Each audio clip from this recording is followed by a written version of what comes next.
The first sensation many Americans experience in the United Kingdom is not dramatic, yet it lingers.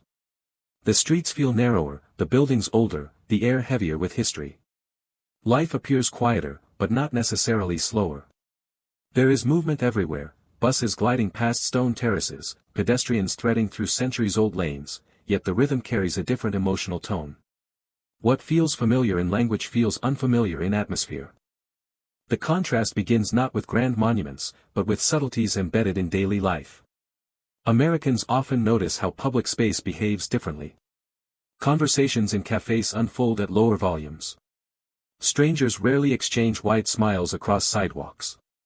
Politeness exists, but it is restrained, coded in understatement rather than enthusiasm. In the United States, friendliness is frequently immediate and expressive. In the United Kingdom, warmth tends to reveal itself gradually, behind irony and dry humor. The social surface can feel cool, even distant, though rarely unkind. There is also a distinct relationship with history. Many Americans grow up in environments shaped by reinvention, cities rebuilt, neighborhoods redesigned, identities constantly refreshed. In the United Kingdom, continuity is visible in brickwork and ritual. Buildings lean slightly with age. Pubs stand where they have stood for generations. Traditions are not revived for nostalgia, they simply persist. This continuity can create a subtle sense of permanence that contrasts with the American comfort with change. Work culture introduces another quiet divergence. Americans are accustomed to celebrating ambition openly, to framing professional success as a central narrative of identity. In British settings, ambition is often tempered by modesty. Achievement may be acknowledged, but rarely amplified.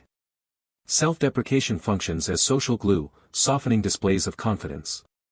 For Americans, this can feel like an emotional recalibration, where overt drive gives way to measured composure. Even humor carries cultural signals. American humor often leans toward clarity, punchlines delivered with visible cues. British humor favors subtlety, irony layered within ordinary statements. Sarcasm arrives softly, sometimes disguised as sincerity. Many Americans initially miss these cues, mistaking restraint for seriousness. Over time, patterns emerge. Beneath the reserved exterior lies a quick wit that rewards attentiveness. Daily logistics contribute to the sense of difference. Homes are typically smaller, streets tighter, personal space negotiated with quiet cooperation. Public transportation plays a central role, reshaping independence. In the United States, mobility is often tied to private vehicles and open highways. In the United Kingdom, trains and underground systems structure daily movement, fostering shared routines. This collective choreography subtly alters perceptions of autonomy and community. Weather, too, influences mood. The softer light, the frequent gray skies, the gentle but persistent rain create an atmosphere that encourages introspection. Americans accustomed to expansive sunlight may initially interpret this as heaviness. Yet many gradually notice how the muted climate sharpens attention to interior spaces, bookshops, cafes, living rooms glowing warmly against damp afternoons. Over time, prolonged exposure begins to adjust expectations. Americans may find their speech softening, their humor growing drier, their ambitions expressed with quieter confidence. The constant need for overt enthusiasm can fade, replaced by comfort with subtlety. Social bonds, once formed, often feel steady and enduring rather than exuberant. Life in the United Kingdom does not necessarily feel better or worse to Americans. It feels calibrated differently. Beneath shared language lies a shift in tempo, in emotional expression, in the meaning of tradition and restraint. And within that shift, many Americans discover that culture is not only visible in landmarks or laws, but in the quiet space between words, where identity reshapes itself without announcement. Gradually, Americans begin to sense that daily interactions in the United Kingdom operate on an unspoken code of emotional moderation. In the United States, enthusiasm often functions as reassurance. Energy signals engagement, openness, optimism. In Britain, emotional steadiness communicates reliability. Excitement is present, but it is measured. Compliments are offered sparingly, which gives them weight. Disagreement is expressed indirectly, wrapped in careful phrasing. What first appears as hesitation reveals itself as calibration. Many Americans notice how apologies circulate through British life with remarkable frequency. A passerby brushes a shoulder and both parties murmur, "sorry." A server approaches a table and begins with apology before assistance. The word does not necessarily indicate guilt, it serves as social lubricant, smoothing the edges of proximity. For Americans, accustomed to clearer distinctions between fault and innocence, this reflex can seem puzzling. Over time, it becomes recognizable as a ritual of mutual consideration. Queuing provides another subtle contrast. In the United States, lines exist, but they can feel negotiable, flexible, occasionally fluid. In Britain, the queue holds moral weight. Order is respected with quiet seriousness. There is rarely discussion about position, the structure is collectively understood. Americans often sense that stepping out of turn would not provoke confrontation, but would disturb a deeply internalized principle of fairness. This shared discipline shapes public trust in small yet powerful ways. Conversations unfold differently as well. In American settings, small talk often aims to uncover aspiration, career goals, personal projects, future plans. In Britain, small talk tends to orbit shared conditions, the weather, the commute, a local event. The exchange is less about ambition and more about establishing common ground. For Americans, this shift can feel like a softening of forward momentum. The emphasis rests less on individual trajectory and more on collective experience. Class awareness subtly permeates British life in ways that surprise many Americans. Accents carry information. Vocabulary hints at education and upbringing. Social mobility exists, yet signals of background are woven into speech patterns and references. In the United States, class markers are often disguised beneath narratives of self-made identity. In Britain, heritage lingers audibly. Americans may initially struggle to decode these layers, gradually recognizing how history shapes hierarchy in understated ways. Domestic spaces further illustrate divergence. Homes are frequently compact, rooms segmented, gardens modest but cherished. Privacy feels intentional rather than expansive. Americans accustomed to open-plan living and wide suburban lawns may interpret this as constraint. Yet within smaller spaces, rituals of tea, conversation, and evening quiet cultivate intimacy. Scale shifts attention from grandeur to detail. Time itself seems to carry a different texture. In the United States, productivity often defines the day. Schedules are optimized, ambitions mapped visibly. In Britain, there remains a cultural tolerance for pause. The pub after work, the weekend countryside walk, the unhurried Sunday afternoon, these moments resist acceleration. Americans, initially restless, may begin to feel how this gentler pacing reshapes perception.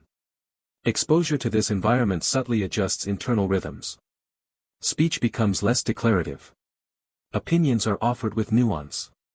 Silence loses its discomfort. The American instinct to fill gaps with affirmation gradually gives way to comfort with understatement. Identity does not dissolve, it recalibrates. Through this gradual immersion, Americans often recognize that difference does not shout. It whispers through tone, timing, and tradition, reshaping expectations in ways both subtle and enduring. With extended time, many Americans begin to perceive that life in the United Kingdom carries an underlying emotional reserve that is neither cold nor detached, but protective. Feelings are present, yet they are guarded carefully, revealed through consistency rather than declaration. In American culture, sincerity often appears through openness and verbal affirmation. In Britain, sincerity is demonstrated through reliability, through showing up repeatedly without fanfare. Trust accumulates quietly. Celebration reflects this distinction. In the United States, milestones are frequently marked with visible enthusiasm, expansive gatherings, emphatic congratulations. In Britain, achievement is acknowledged with warmth, yet filtered through modesty. Excessive praise can feel uncomfortable, as though it disrupts equilibrium. Americans accustomed to overt recognition may initially interpret restraint as indifference, only to later understand that affirmation exists, simply delivered with subtlety. Conflict resolution also reveals divergence. American discourse often favors direct articulation, problems named clearly, solutions pursued assertively. British interactions may navigate tension through understatement, humor, or gentle deflection. Sarcasm can soften criticism. Silence can signal disagreement without escalation. For Americans, this indirectness may appear ambiguous, yet over time it becomes legible as a method of preserving social harmony. Seasonal rituals reinforce continuity. Bonfire nights, royal ceremonies, long-established sporting traditions, these events do not feel like spectacles invented for entertainment, but like threads in a fabric woven across generations. Americans, shaped by a culture of reinvention, may find this continuity both grounding and confining.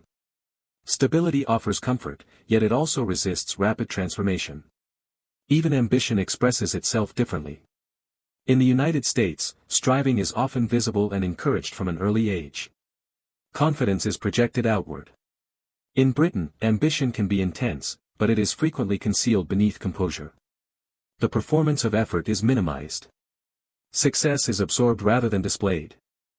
Americans living within this environment sometimes feel their own expressions of drive soften, not from diminished aspiration, but from alignment with social rhythm. Over months and years, the sensory details once perceived as contrasts become part of internal landscape, the muted light filtering through overcast mornings, the soft rumble of trains beneath city streets, the ritual pause of tea in the afternoon. These elements shape mood gradually. The pace of speech slows. Humor sharpens. Silence becomes companionable rather than uncomfortable. Life in the United Kingdom does not erase American identity. Instead, it reframes it. The emphasis on individual assertion meets a culture that values measured expression. Enthusiasm encounters irony. Reinvention meets continuity. Within that tension, many Americans discover an expanded range of self, capable of both openness and restraint, ambition and composure. Ultimately, the difference lies not in dramatic opposition, but in calibration. Shared language masks divergent emotional codes. Beneath familiar words exist distinct expectations about success, politeness, intimacy, and pride. When Americans settle into this quieter register, the contrast stops feeling foreign. It begins to feel like another valid arrangement of human life, one where history whispers through stone walls, where humor hides in plain sight, and where identity unfolds in softer tones, steady and enduring.